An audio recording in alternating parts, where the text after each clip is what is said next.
नमस्कार दोस्तों, एक और नए वीडियो के साथ मैं आपके सामने आया हूँ। धन्यवाद देते हैं, लास्ट वीडियो को आप लोगों ने इतना सराहा और आ, करीब 100 सब्सक्राइबर्स और मेरे बढ़ गए हैं इस एक हफ्ते में। और आज का ये जो वीडियो है, ये जैसा आपने हेडिंग में देखा होगा, ये मडग्राम से और आगे उदयपुर होते हुए ये मैंने एक वीडियो बनाया है। और ये जैसे आप देख रहे हैं, रास्ता बहुत ख़राब है। ट्राइबर मेरी गाड़ी आप लोग जानते ही हैं, ट्राइबर में ये वीडियो बनाया गया है।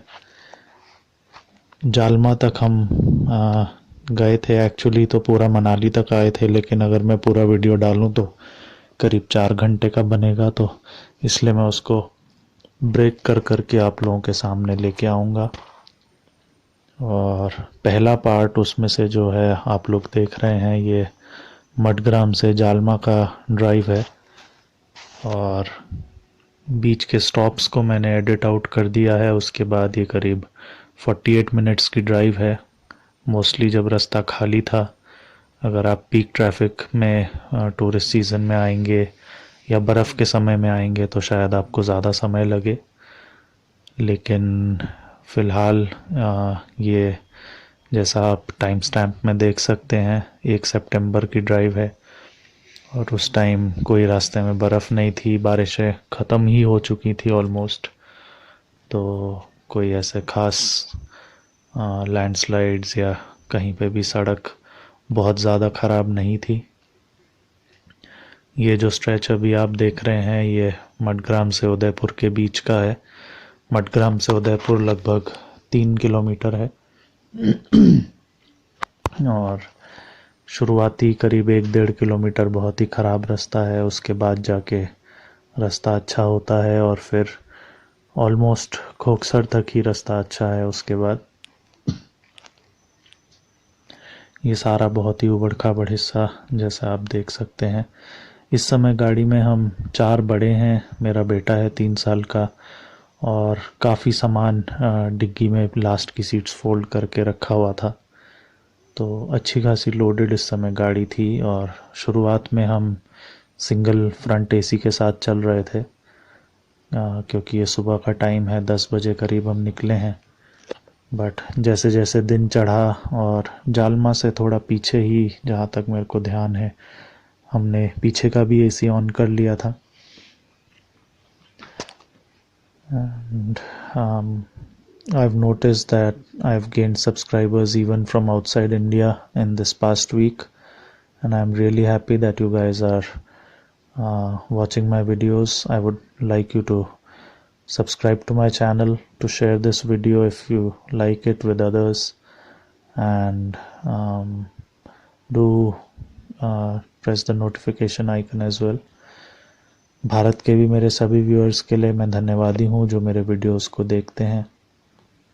और आपको मेरा अगर ये वीडियोस पसंद आते हैं, कुछ यूनिक मैंने करने की कोशिश करी है कि डैश कैमरा के वीडियोस को मैं अपलोड कर रहा हूँ। यूजुअली लोग बाहर के ही वीडियोस डालते हैं, लेकिन आपको इस वीडियो की शेकिंग से और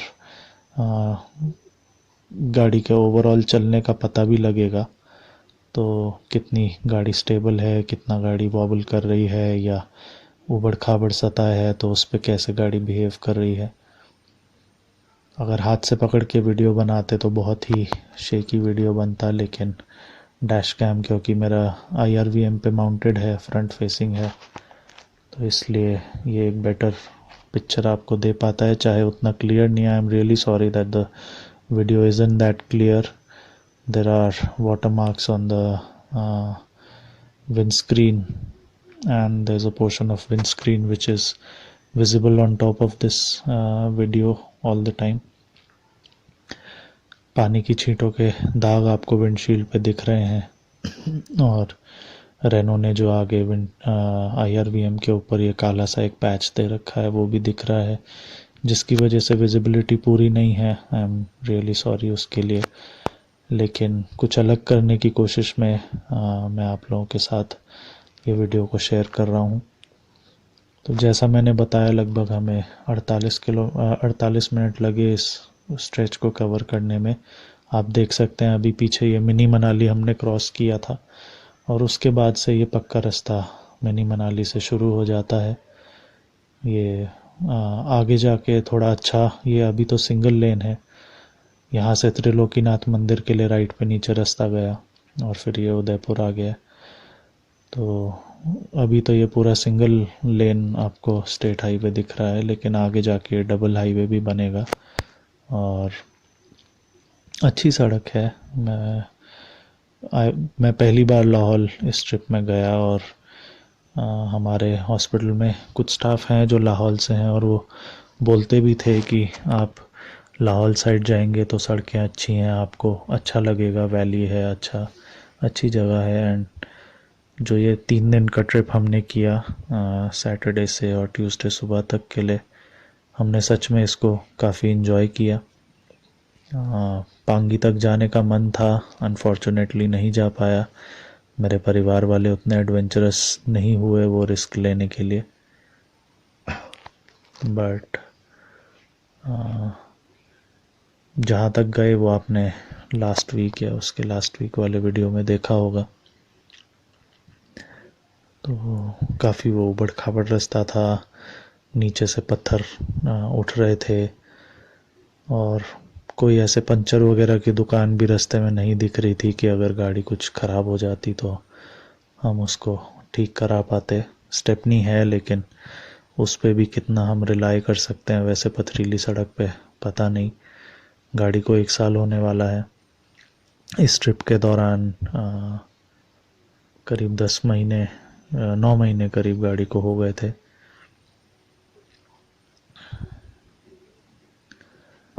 और ये मेन उदयपुर टाउन है जो आप देख रहे हैं। उदयपुर टाउन एक यहाँ का मडग्राम के लिए और आगे वो पागल नाला वगैरह और उसके आगे के गांव के लिए एक बड़ा बिजनेस सेंटर की तरह आप इसको कह सकते हैं। सारा मार्केट यहीं पे है, यहाँ से आपको एयरटेल के भी टावर आने शुरू हो जाते हैं। मडग्राम में सिर्फ बीएसएनएल के टावर थे, वो भी जहाँ हमारा हॉस्पिटल का सेंटर है उसके अंदर टावर रेयरली ही कभी आ रहे थे। टावर ना आने का कारण अभी आप आगे भी देखेंगे, काफ़ी लेफ़्ट साइड पे सड़क के खुदाई चल रही है, शायद जियो का फाइबर ले डाउन किया जा रहा है और उसकी वजह से बीएसएनएल के भी लाइन बार बार कट रही हैं और ठीक हो रही हैं। तो कभी टावर आता है कभी नहीं आता है, ऑफ एंड ऑन चलता रहता है। हम 3 दिन वहाँ थे, हमारे फ़ोन में एक भी बार टावर नहीं आया। जब भी हम उदयपुर आते थे तब हम परिवार वालों से बात कर पाते थे। ये लेफ़्ट से जो रास्ता ऊपर आ रहा है ये शायद उदयपुर बस स्टैंड का है, if I am not wrong.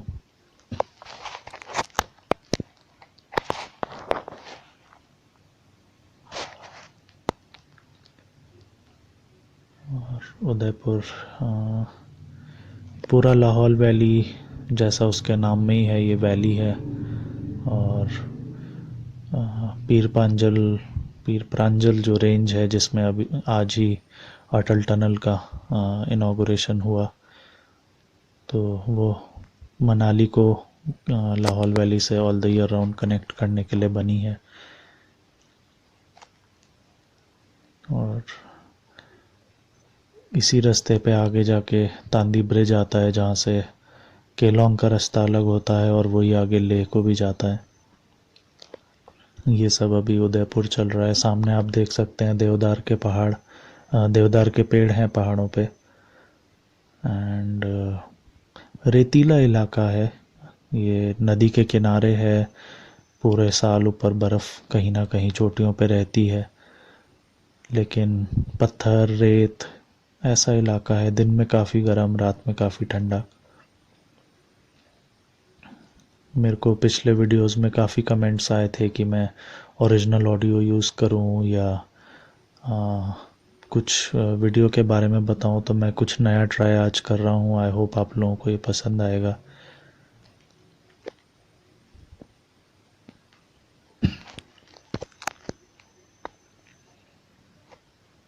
ये अब जो एरिया है ये बीआरओ का कैंप है यहाँ पे, शायद ट्रांजिट कैंप है। और यहीं पे नीचे राइट पे नदी के किनारे हेलीपैड बना है, जो कि सड़क से दिखता है। आपको इस वीडियो में उतना खास नज़र नहीं आएगा, लेकिन राइट साइड में जो नदी के किनारे का बीच सा नीचे दिख रहा है, वो उसी में हेलीपैड बनाया गया है। ऐसा ही हेलीपैड तांदी में भी है। और एयर स्ट्रिप्स तो लाहौल वैली में नहीं है, लेकिन एटलीस्ट हेलीपैड्स हैं। और all the year round connectivity के लिए, स्पेशली जब बर्फ़ पड़ती थी और लोग बीमारी के समय, ये जो रास्ता नीचे राइट पे उतर रही है हेलीपैड के लिए उतरा। सर्दियों में बर्फ़ के टाइम पे अगर लोग कोई सीरियस बीमार होते थे तो उनको हेली सर्विसेज बुलाने पड़ते थे अपने बीमारों को मनाली या शिमला वगैरह ले जाने के लिए। लेकिन अब रोहतांग टनल बनने से ये प्रॉब्लम भी सॉल्व हो गई है, जैसे मोदी जी ने भी अपने भाषण में आज बताया।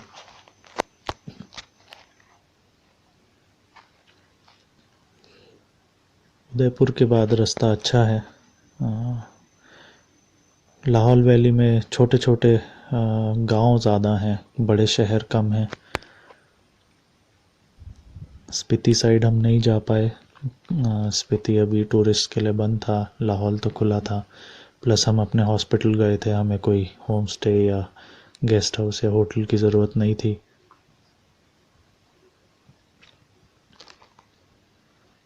जो राइट पे आपको नदी दिख रही है, ये चंद्रभागा नदी है, जो आगे जाके सतलज बनती है। और तांदी पुल पे भाग नदी आके चंद्र पे मिलती है, चंद्रा नदी पे। The river you see on the right side is the Chandrabhaga river. The Chandra river meets the Bhaga river at Tandi.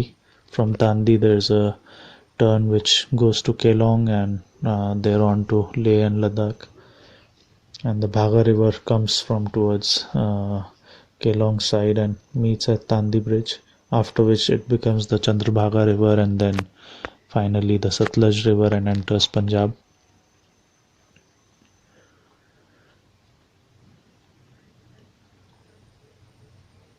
मेरे को खुशी है, मेरा टारगेट ऑडियंस और एक्सपैंड हो रहा है। पहले सिर्फ मिलेनियल्स और मिडिल एज के मेल्स मेरे टारगेट ऑडियंस रहते थे, लेकिन अब 13 to 18 एज ग्रुप के बच्चे भी और इवन फीमेल व्यूअरशिप मेरी बढ़ रही है। आई एम रियली हैप्पी कि आप लोगों को ये वीडियोस पसंद आ रहे हैं, आप इनको देख रहे हैं।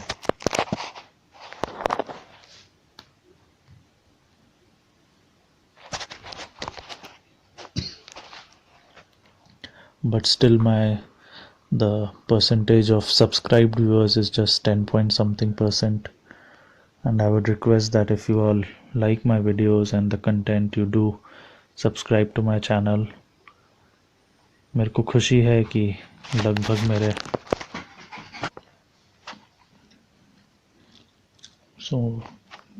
मेरे व्यूअर्स में से 10 point कुछ परसेंट सब्सक्राइबर्स हैं। मैं चाहता हूँ कि मेरा सब्सक्राइबर बेस बढ़े। आप लोगों को अगर ये अलग टाइप के वीडियोस पसंद आ रहे हैं तो आप लोग प्लीज़ चैनल को सब्सक्राइब करना ना भूलें, आगे शेयर करना ना भूलें, ताकि और लोग भी मेरे वीडियोस के ज़रिए, मेरे डैश कैम की आँखों के ज़रिए और भी हिमाचल की खूबसूरत वादियों को, पहाड़ों को देख सकें, इसका लुत्फ़ उठा सकें।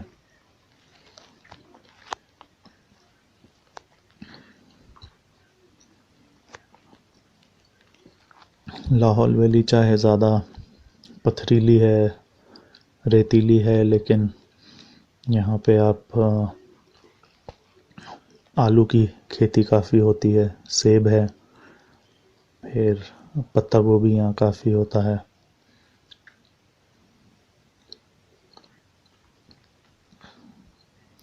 अभी ये रोहतांग टनल खुलने तक इन लोगों को पूरे साल रसद नहीं पहुंचता था, तो अपने यहाँ पे उगाई हुई सब्जियों पे ही ये लोग ज़्यादा सरवाइव करते थे। लेकिन अब इस साल से उम्मीद है पूरी सर्दियों इनको मनाली से कनेक्टिविटी रहेगी, तो नीचे से आने वाली फल सब्जियाँ, राशन, ये सब चीज़ें वहाँ पूरे साल आराम से पहुँचाई जा सकेंगी। काफ़ी महत्वपूर्ण भूमिका निभाएगा ये अटल रोहतांग टनल।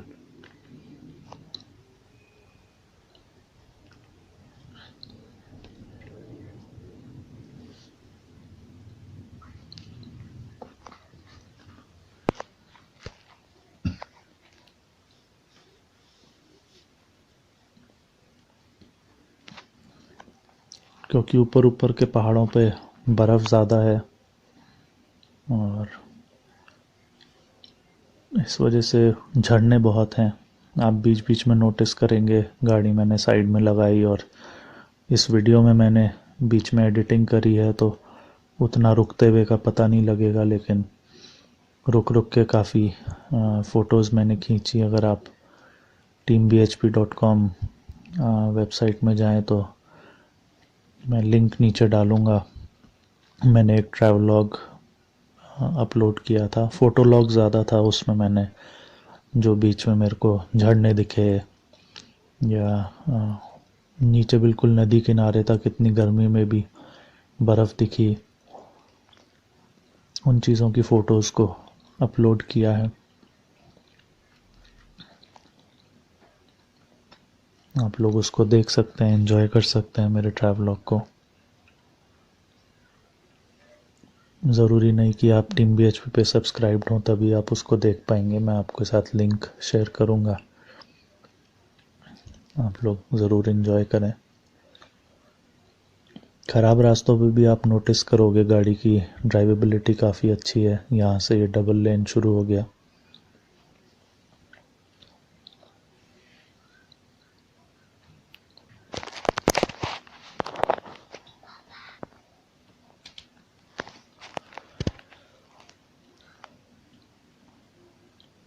मनाली के तरह यहाँ कोई ज़्यादा ऊंची नीची सड़कें नहीं हैं, पहाड़ी रास्ता है लेकिन मोस्टली समतल है। बहुत कम एरियाज़ ऐसे आए जिनमें सडन चढ़ाई हो या उतराई हो। काफ़ी ख़राब पैच बीच में।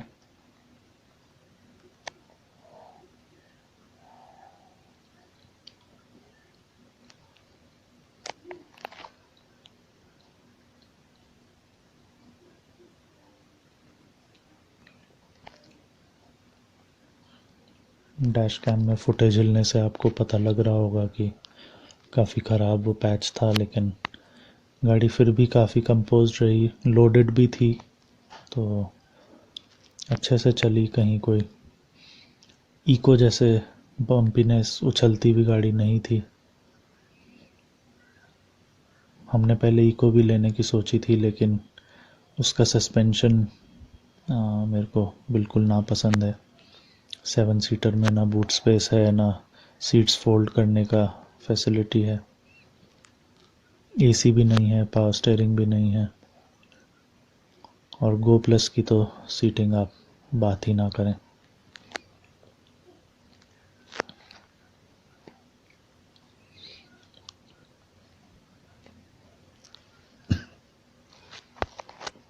गो प्लस पे से थोड़े से प्रीमियम पे ट्राइबर अगर कोई भी कंसिडर करना चाहता है तो मैं तो उनको यही सलाह दूंगा कि गो प्लस और इको के मुकाबले आप ट्राइबर ही लें।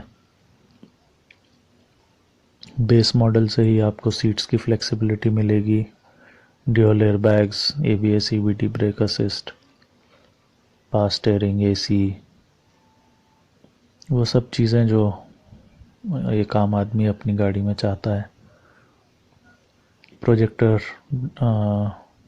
जो डिपर है, लो बीम है, वो स्टैंडर्ड है। वैसे 4 मीटर के अंडर की गाड़ी है तो सिंगल AC सफिशेंट है, लेकिन हाँ शायद नीचे प्लेन्स में 7 लोगों के साथ गाड़ी बहुत गर्म होगी। हमें बहुत रेयरली पीछे का एसी यूज़ करना पड़ता है।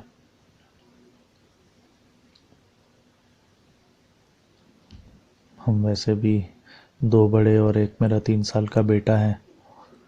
ज़्यादातर हमारा फ्रंट एसी से ही काम बन जाता है, सेकंड एसी हमें नहीं इतना यूज़ करना पड़ता। तो अगर आप बेस मॉडल भी कंसिडर करें तो वैल्यू फॉर मनी है मेरे हिसाब से।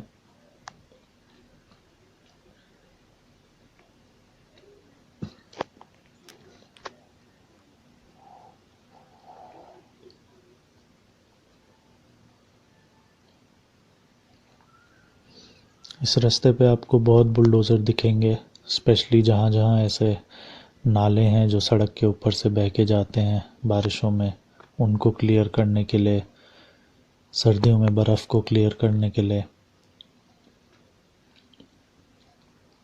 और अभी आगे आप ध्यान देंगे तो लेफ़्ट पे सड़क के लेफ़्ट पे काफ़ी खुदाई चल रही है। जियो का फाइबर डाला जा रहा है, उसके लिए खुदाई चल रही है। जेसीबी लगे हैं, मज़दूर लगे हैं खोदने में, फाइबर डालने में।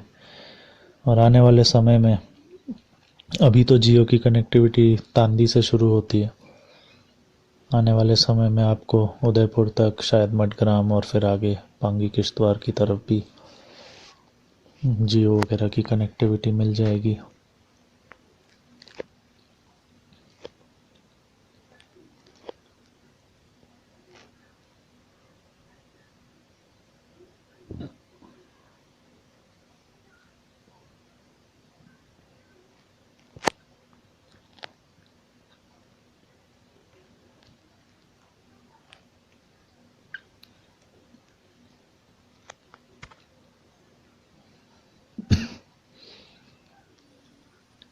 ये उदयपुर से और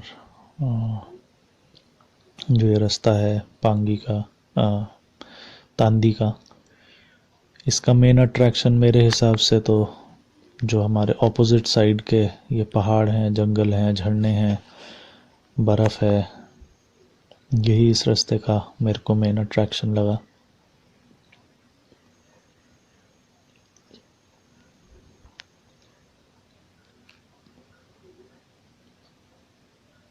आने वाले दिनों में कोशिश रहेगी रोहतांग टनल पार करके जाने की, और तभी भी आपको दिखाएंगे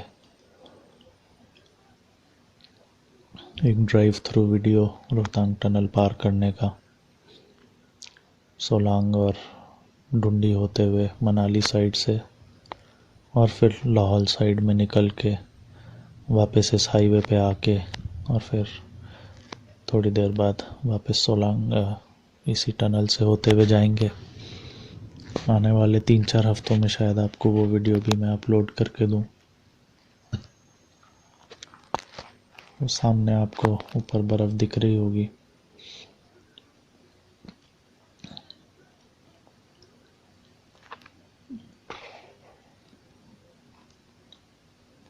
पहाड़ी इलाकों में एक बड़ी समस्या रहती है लैंडस्लाइड्स की, ख़राब सड़कों की। जहाँ बर्फ़ पड़ती है वहाँ बर्फ़ हटाने के चक्कर में कई बार बर्फ़ के साथ साथ नीचे सड़क भी उखाड़ दी जाती है। एंड मेरी सलाह ये होगी कि आप लोग कोई ऐसी गाड़ी लें जिसका ग्राउंड क्लियरेंस अच्छा हो। ट्राइबर में 184 mm का ग्राउंड क्लियरेंस आपको मिलता है। अगर गाड़ी फुली लोडेड नहीं है तो 184 mm बहुत अच्छा हो ग्राउंड क्लियरेंस है। बट हाँ, अगर आप पूरी गाड़ी लोड करके चल रहे हैं, सामान भी भरा हुआ है, तो इस गाड़ी का व्हील बेस लंबा है। हो सकता है कई बार आपको लंबे व्हील बेस की वजह से उबड़ खाबड़ स्ट्रेचेस में पार करने में दिक्कत आए, गाड़ी नीचे से लगे या कहीं अटक जाए। इसी वीडियो में आप आगे देखेंगे एक उबड़ खाबड़ स्ट्रेच था जिसमें मैं आगे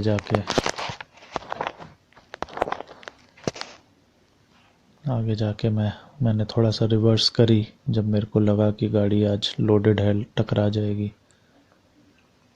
और फिर मैं रिवर्स करके राइट साइड से उसको ले गया। आप इस वीडियो में आगे देखिएगा।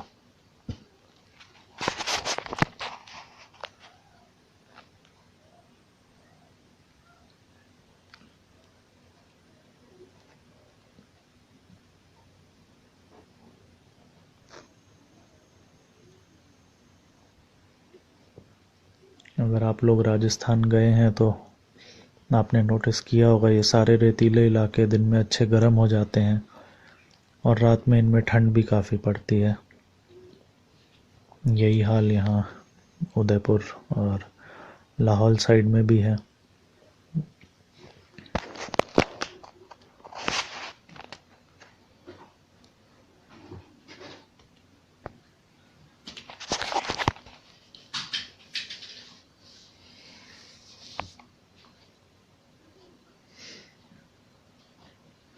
जो हमारा राइट साइड का इलाका इस रास्ते में पड़ रहा है, ये लीवर्ड साइड है, जो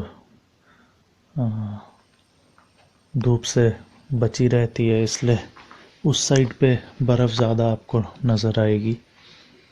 लेफ़्ट साइड वाले स्लोप्स डायरेक्ट धूप को फेसिंग है।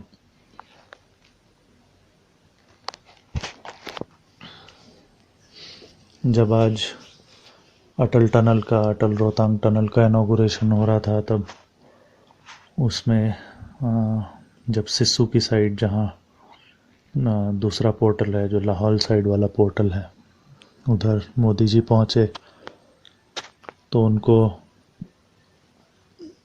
एक मॉडल दिखाया गया रोपवे का, और मैं पढ़ भी रहा था कल या परसों कि लाहौल में बिल्कुल टनल से निकलते ही सामने की तरफ शायद सिस्सू गांव में ही 2 जगह ये लोग प्लान कर रहे हैं कि स्की स्लोप्स बनाए जाएंगे। एक शायद 700 मीटर लंबा होगा, एक 900 मीटर लंबा होगा, जो कि टूरिस्ट या टूरिज़्म की दृष्टि से बहुत ही एक अच्छा स्टेप है।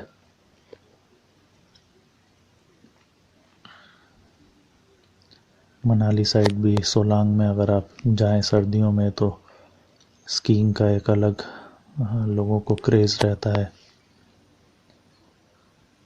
गर्मियों में वही जो स्की लिफ्ट है वो पैराग्लाइडिंग के लिए ज़्यादा यूज़ होती है, सर्दियों में वो स्कीइंग के लिए यूज़ होती है। वैसा ही कुछ मुझे उम्मीद है इधर लाहौल की साइड भी बनाया जाएगा और टूरिज़्म के लिए उसको डेवलप किया जाएगा। अब ये टनल खुलने के बाद आपको इस इलाके में काफ़ी प्रोग्रेस नज़र आएगी। नए होटल्स, नए होम स्टेज, नए गेस्ट रूम, गेस्ट हाउसेस। काफ़ी ख़राब एक सड़क का स्ट्रेच, लैंडस्लाइड हुआ था पहले शायद।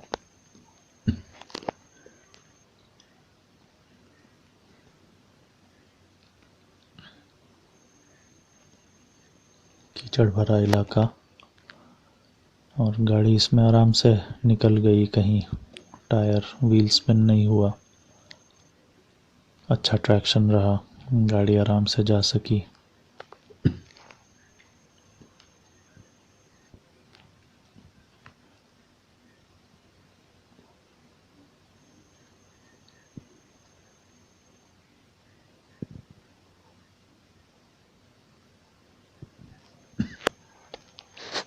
बीच बीच में अच्छा हाईवे है, आप चाहें तो स्पीड में जा सकते हैं।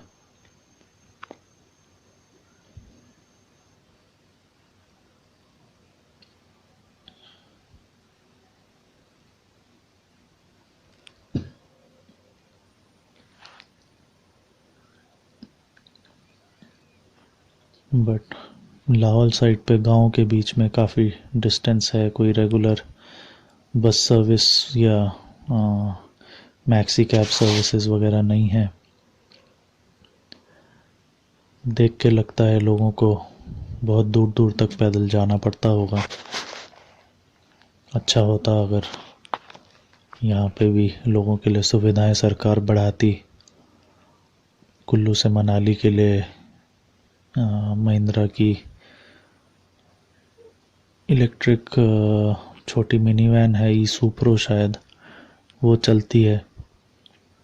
वैसा ही कुछ अगर सरकार इस इलाके में चलाए तो आई एम प्रिटी श्योर लोगों को काफ़ी फ़ायदा होगा। उदयपुर के बस स्टैंड में और तांदी में और ऐसे अलग अलग इलाकों में ये 20-30 किलोमीटर की रेंज में, 40 किलोमीटर की रेंज में चार्जिंग स्टेशंस बना के अगर सरकार इस इलाके में चलाए तो आने वाले समय में टूरिज़्म के लिए और यहाँ के लोकल लोगों के लिए आई एम प्रिटी श्योर काफ़ी फ़ायदेमंद होगा।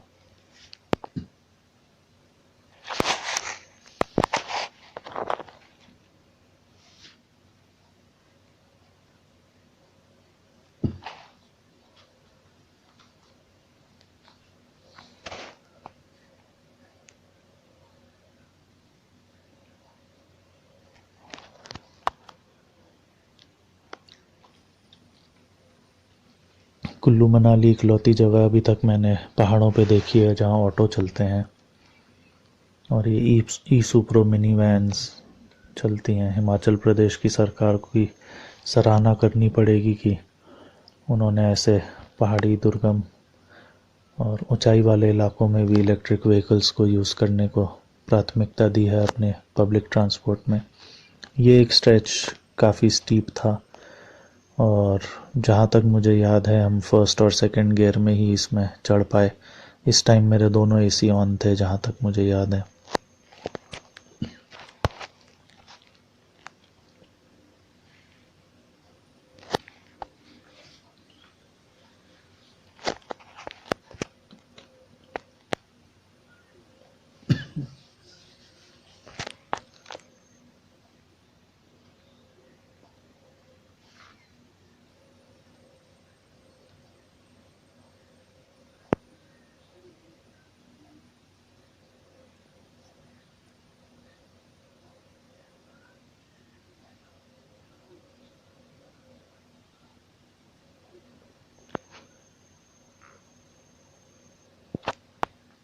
मेरे व्यूअर्स का ये भी कहना है कि मैं डैश कैम का ओरिजिनल ऑडियो क्यों नहीं डालता, मैं गाने क्यों डालता हूँ।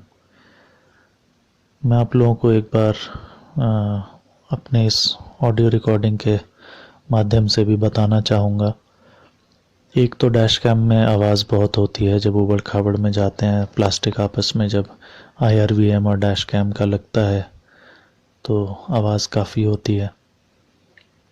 दूसरी बात जैसा मैंने उन्हें लिख के भी बताई थी कि मेरे परिवार की, मेरी, हमारे दोस्तों की काफ़ी पर्सनल बातें भी हम रास्ते में डिस्कस कर रहे थे, करते हैं। आप लोग कोई भी 4-5 घंटे की जर्नी में जाएंगे तो ऐसा तो नहीं हो सकता आप लोग चुप बैठ के जाएं, और आप नहीं चाहेंगे आपके परिवार की, आपके दोस्तों की बातें आप पब्लिकली किसी भी वीडियो में, व्लॉग में डालें। तीसरी बात ये भी है कि गाड़ी चलती है उस टाइम हम गाने चला के बैठते हैं, और अगर मैं सारे गाने एज इट इज़ उस हल्ले के साथ बजने दूंगा तो कॉपीराइट इश्यूज मेरे को और आएंगे। तो उस पर्पज़ से भी मैंने ओरिजिनल ऑडियो को म्यूट किया हुआ है।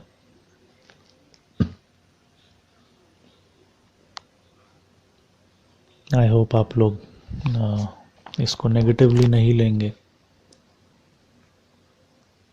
मेरा मकसद इन वीडियोस का मेन ये है कि आपको दिखाना कि ट्राइबर की ड्राइवेबिलिटी ऐसे पहाड़ों में कैसी है या ऐसे रास्तों पे कैसी है। समुद्री तल से हम काफ़ी ऊपर रहते हैं। ठंडे इलाकों में पेट्रोल की गाड़ियाँ बेटर मानी जाती हैं क्योंकि अनलाइक एक डीजल की गाड़ी जो गर्म होने पे कंप्रेस होके जलता है, पेट्रोल स्पार्क प्लग से इग्नाइट हो जाता है, इसीलिए आर्मी की जिप्सीज ज़्यादा फेमस हैं बाकी डीजल गाड़ियों से पहाड़ी इलाकों में। बट माइलेज कम आती है ऐसे रास्तों में, और मेरी जो रेगुलर माइलेज मेरे को मनाली में मिलती है वो 12 से 14 के बीच में होती है। मोस्ट ये भी आप देखेंगे, मैं साइड में वो बर्फ़ का एक ग्लेशियर जैसा बीच में था पहाड़ के, उसके लिए रुका था, फिर मैंने बीच का स्किप किया और चल पड़ा। तो पहाड़ी इलाके में होने के वजह से एसी हमारा इतना यूज़ नहीं होता, लेकिन बार बार गियर डाउन करने पड़ते हैं और माइलेज कम आती है तो 12-14 आती है। लेकिन इस ट्रिप में मैं काफ़ी सरप्राइज़ हुआ, हमने एसी भी चलाया, बल्कि दोनों एसी भी बीच में चलाए। वापसी के इस वीडियो के समय में हम 4 लोग और मेरा बेटा, और काफ़ी सामान गाड़ी की डिक्की में था, काफ़ी लोडेड हम लोग आए। लेकिन उसके बावजूद मेरी इस पूरे ट्रिप की ओवरऑल माइलेज जो रही, सेम पेट्रोल पंप से मनाली से भरा के मैं चला था और वापस आके मैंने वहीं भराया, और वो 17.8 की आई है, which according to me is very good. The overall trip mileage which I got for this Lahore trip was 17.8.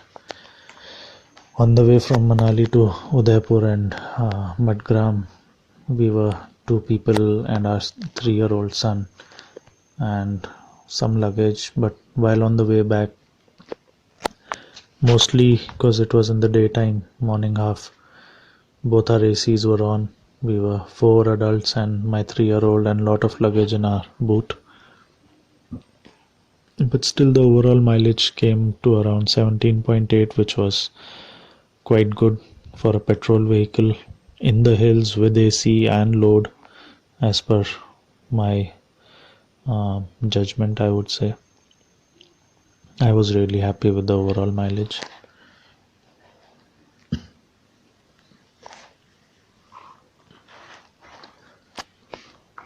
Udaipur के बाद बड़ा शहर जो आता है वो जालमा है, और काफ़ी यहाँ से लोग हमारे पास इलाज के लिए मनाली में आते हैं। तो ये जगह का नाम काफ़ी सुना था, अच्छा लगा जाके इस इलाके को देख पाए। पहाड़ के लोग बहुत सिंपल होते हैं, मेहनती होते हैं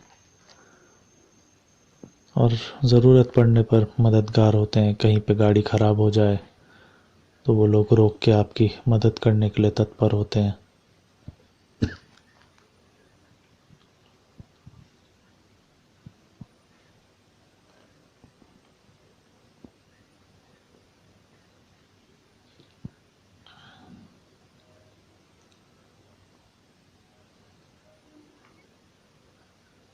अब वो हिस्सा आएगा जो मैं आपको बता रहा था कि मैं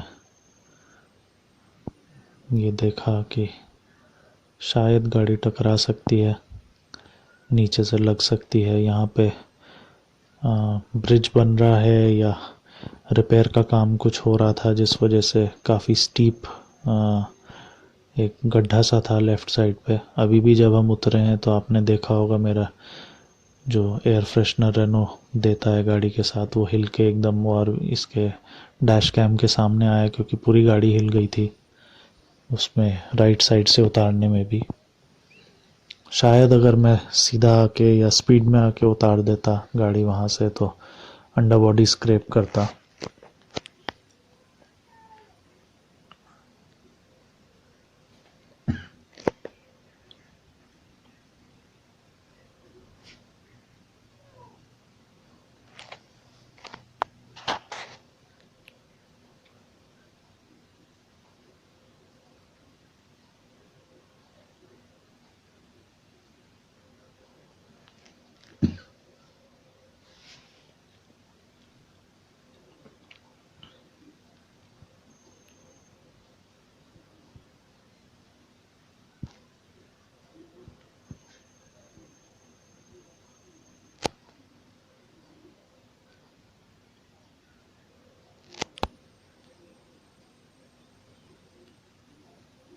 यहाँ की मिट्टी काफ़ी ड्राई और भुरभुरी सी है, पथरीली सी है।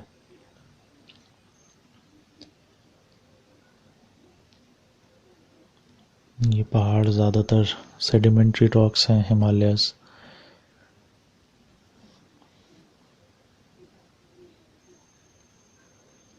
विशेषज्ञों की माने तो जब फ्लड आया था तब हिमालयन रेंज नीचे से उठ के ऊपर सीस्मिक जोन से उठ के ऊपर उठी है, और इसीलिए इसके आसपास काफ़ी टेक्टोनिक प्लेट्स हैं और ये अर्थक्वेक प्रोन इलाकों में आते हैं। और ये सब रॉक्स, सेडिमेंट्री रॉक्स जो समुंदर के नीचे बनी होंगी, ये सब उठ के ऊपर आई हैं, इसलिए इनमें आपको ये सेडिमेंटेशन लेयर्स आपको नज़र आती हैं। यहाँ भी आप देखेंगे काफ़ी ये उबड़ खाबड़ पासिंग है।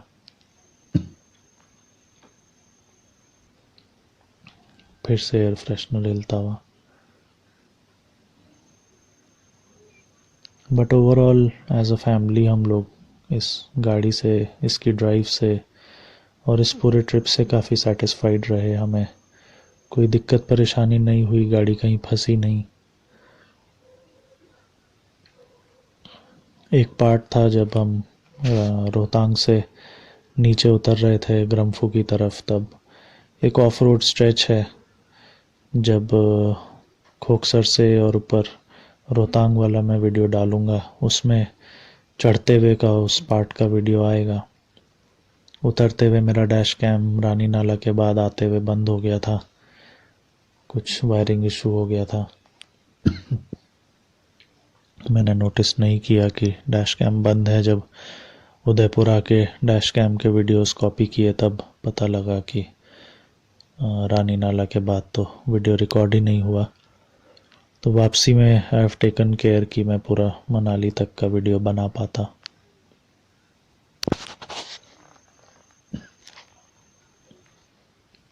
उसमें आप देखेंगे मुझे डर था कि गाड़ी स्क्रैप ज़रूर करेगी वहाँ पे चढ़ते हुए एटलीस्ट, क्योंकि हमें पता था हम और लोगों को बैठा के लाएंगे और लोडेड होगी गाड़ी। बट हमारा सस्पेंशन कहीं भी सैग नहीं किया, हम आराम से उस स्ट्रेच पे चढ़ पाए। और जैसे मैंने बोला, हमारी गाड़ी ने आज तक हमें डिसअपॉइंट नहीं किया है। इससे पहले मेरे पास नैनो थी और उसको भी मैं काफ़ी सामान ला के जब हम मनाली शिफ्ट हुए थे लेके आया था। तभी भी मुझे डर था सलापर के पास बिलासपुर से नीचे, सुंदरनगर से नीचे एक सतलज हम पार करते हैं शायद वहाँ भी, और यू बेंड्स आते हैं। उस पर मुझे डर था कहीं पे अगर मोशन टूटा, या फिर जब आप पंडो डैम से ऊपर आए मंडी से आते हुए, तो वहाँ कहीं पे मोशन टूटा या गाड़ी शायद ना चढ़े। लेकिन नैनो ने भी मुझे धोखा नहीं दिया था, और अब मैं खुश हूँ कि ड्राइवर ने भी आज तक इन पहाड़ी रास्तों में बर्फ़ के समय में किसी भी टाइम हमें धोखा नहीं दिया।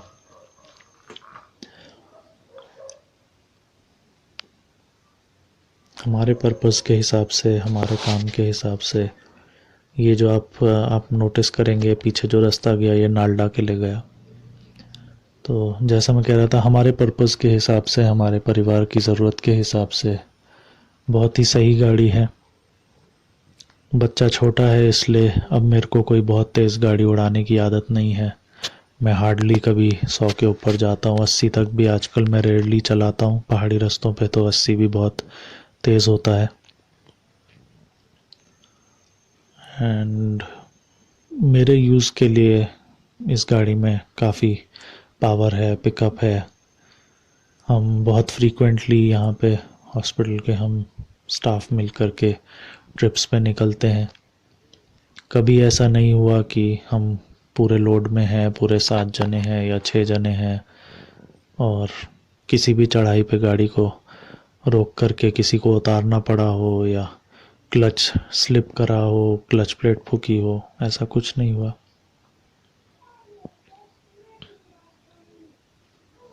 बहुत आराम से, हाँ हाफ क्लच पे गाड़ी उठानी पड़ती है, लेकिन कम कम टॉर्क वाली गाड़ियों में ये एक इनहेरेंट प्रॉब्लम है, आपको खड़ी चढ़ाइयों में हाफ क्लच पे अगर आप रुकते हैं उठानी पड़ती है। ये काफ़ी ख़राब ब्रिज, बिल्कुल लकड़ी का ब्रिज था ये पुराना। आप देख सकते हैं कैसे वीडियो हिल रहा है, पूरी गाड़ी इसमें हिल गई थी। हम लोगों को अंदर सारे झटके महसूस हुए।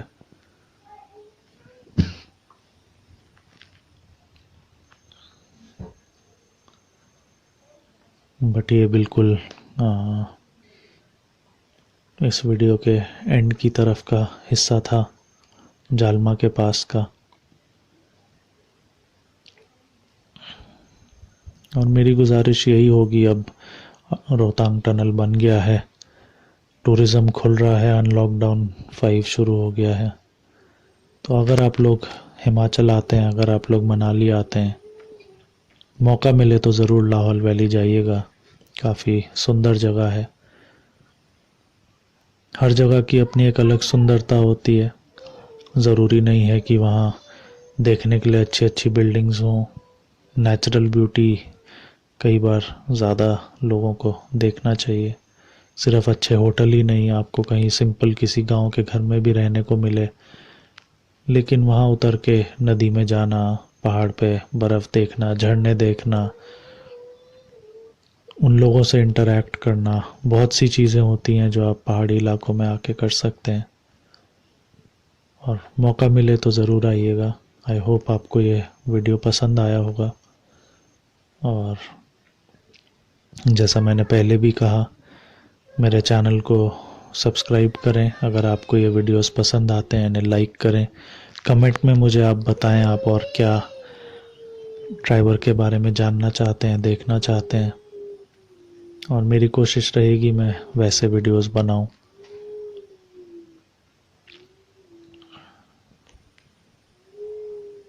जो लोग ड्राइवर लेने में इंटरेस्टेड हैं, अगर उनको कोई सवाल है, कोई शक है, आप मेरे चैनल के माध्यम से उनको मेरे से लिंक करने को बोल सकते हैं, जुड़ने को बोल सकते हैं, अपने सवाल पूछने को बोल सकते हैं। And I will try my best कि मैं उनको सही मार्गदर्शन कर सकूं उनकी ज़रूरत के हिसाब से।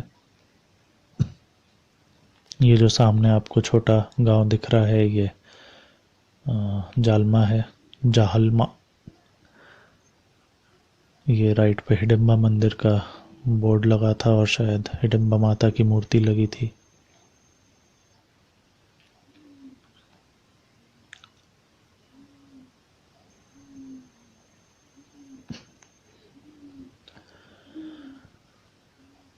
So keep safe, keep wearing your masks, and I'll see you in the next video. Do like the video and subscribe to my channel and share it with your friends and fence sitters who want to buy a triber and are skeptical of its use in the hilly terrain for their occasional drives. For me, it's a regular drive up in the hills and I haven't been disappointed with my car ever. I would like your friends who are fence sitters to contact me through my channel if they have any doubts. Thank you. See you in the next video next Sunday.